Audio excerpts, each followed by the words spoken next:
Hi everyone, this is the final Bosman. Thanks for coming over. On today's episode, I want to give some last minute advice to the video games biz before E3 starts, and also I'm going to put my money where my mouth is, so to speak. Let's get started.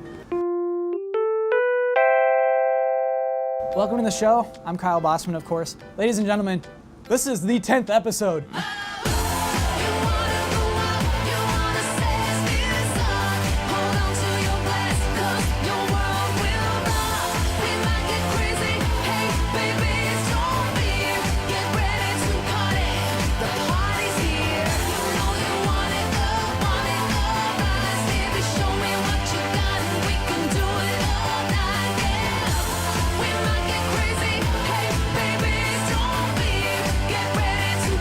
And so to celebrate, we're here in probably the least glamorous location we've had for the show yet. This is the game capture area for GameTrailers. No lack of proper shooting location can bring me down because E3 is in the air. A funny thing about E3 is that it was designed and is designed as an industry event, but the people who appreciate it the most are the fans. Today's episode is going to be a lot like that. Today I am addressing the video games industry as a general whole with today's list, which is 3 last-minute reminders before E3. Reminder 1, everyone at E3 likes video games. What does that mean? It means you don't have to talk about anything else. We hear a lot, people say, we see that up to half of the usage of our consoles is on streaming services like Netflix and Hulu. That's probably true, but that's not what excites us about your consoles, and it's not why we bought them. We bought your consoles to play video games. And that's why E3 exists in the capacity that it does. E3 has been built on the foundation of the power of excitement for video games, which is a very unique, special thing. You can get more excited about a video game announcement than I feel like most other possible announcements. And it's important for me that you video game companies realize why E3 is important and why it's become what it has. If you want people to cheer in the audience of your press conference, all you have to do is announce video games. People will get excited. Let me just run some examples by you of things that will get cheers and things that won't. Now, we're proud to announce an exclusive partnership with Netflix. Boo! We're proud to announce that this fall, the Battletoads are coming back. And now, prepare yourself, because we've teamed up with America's biggest sports league. Boo! And now, prepare yourself, because we've made a game where you fly a giant hamburger around planets that are infested with cat creatures. Yes! Ladies and gentlemen, we have a special little treat for you.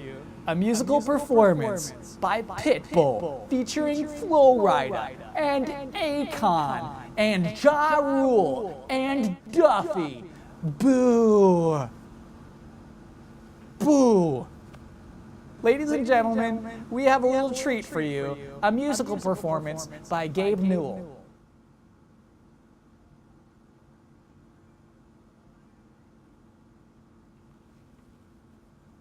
Reminder 2, we won't forget how your game looks. Last year, Aliens Colonial Marines had a pretty good E3 because their game looked great, and the product that shipped did not look that great.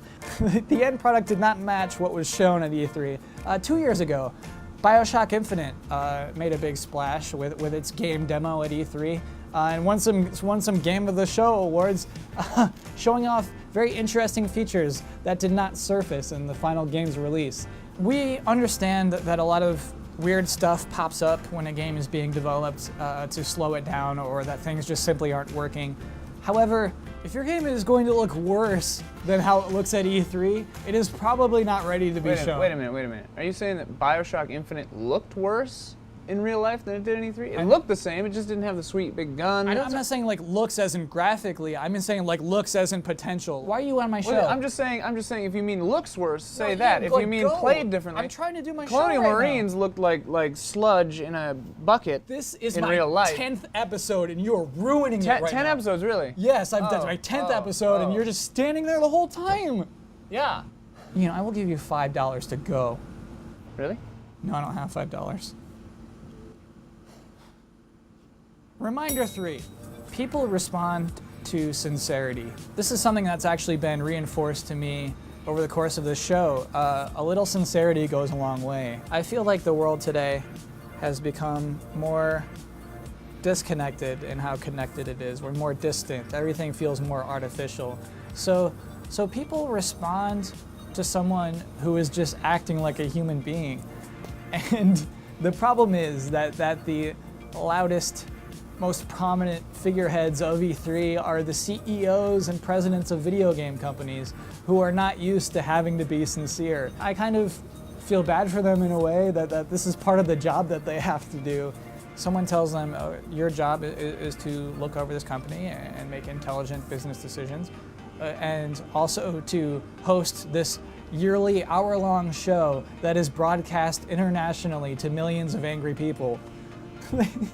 They shouldn't have to do that. That's Ryan Seacrest's job. These are just CEOs. To everyone, to all video game companies, please remember that you are a video game company.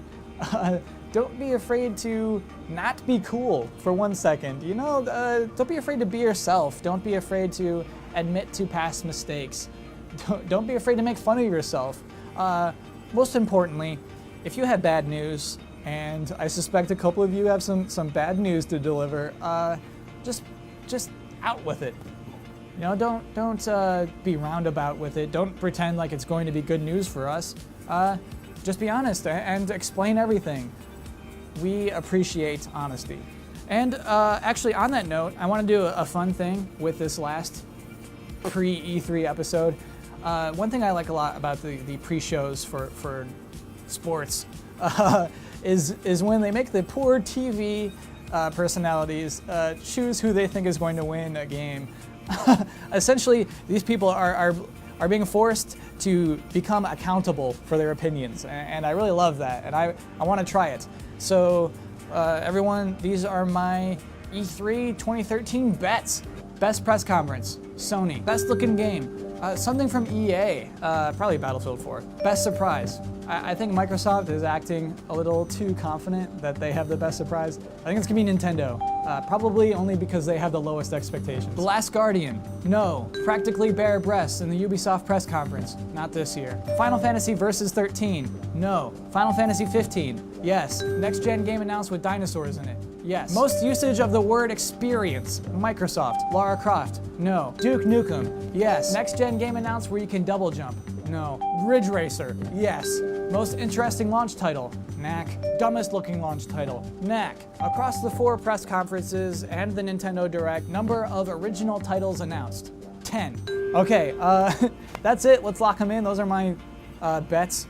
If I get them all right, I'm changing my title to E3 Prophet. And if I get them all wrong, I'll change my name to Donkey Butt. And as we wrap up the show, I get to make my first ever retraction.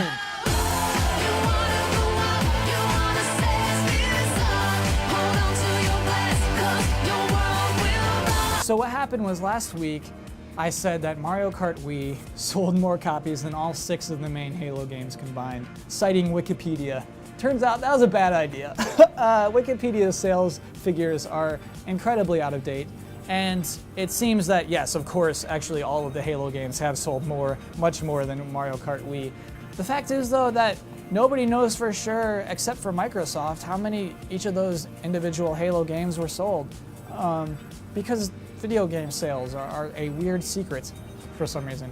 A more accurate statement would have been, you can pick any 3 Halo games, and Mario Kart Wii has sold more than those combined, which is still crazy, but I am sorry about the inaccuracy. Okay, that's taken care of. Next week is going to be a crazy week. Let me bring out my calendar. So Monday and Tuesday, I'm going to be working mostly behind the scenes on E3 All Access Live.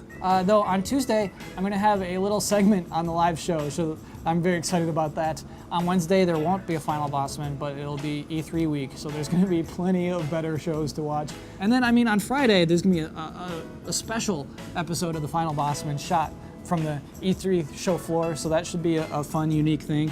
The Wednesday after, that will be the typical takeaways episode, and that will be when I am held responsible for all those dumb bets that I made. Anyway, if you want to leave any comments about like your own predictions so that you too can look like an idiot or a genius in 7 days, please do in the comment section below. I will see you next week, hopefully. And thank you for watching, and please be excited for E3! What are you doing? Just kidding.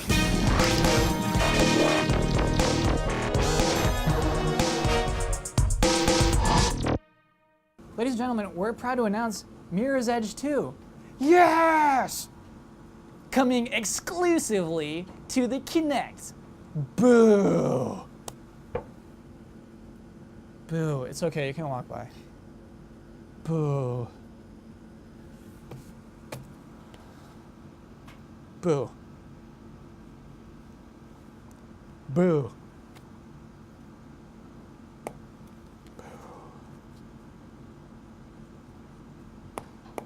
Boo.